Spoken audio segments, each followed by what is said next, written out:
బ్రతికి నన్నాళ్ళు నీ భజన తప్పనుగాని మరణ కాలమునందు మరతునేమో.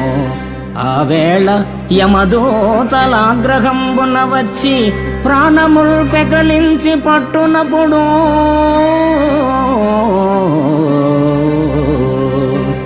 కఫవాత పైత్యముల్ కప్పగా భ్రమచేత కంపముద్భవమంది కష్టపడుచు నా జిహ్వతో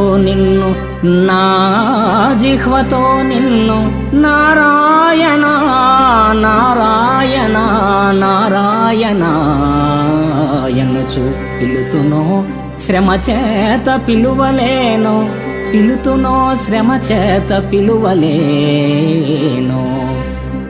నాటికిప్పుడే చేతు నామ భజన తలచెదను చేరి వినవయ్య దయను జూపి.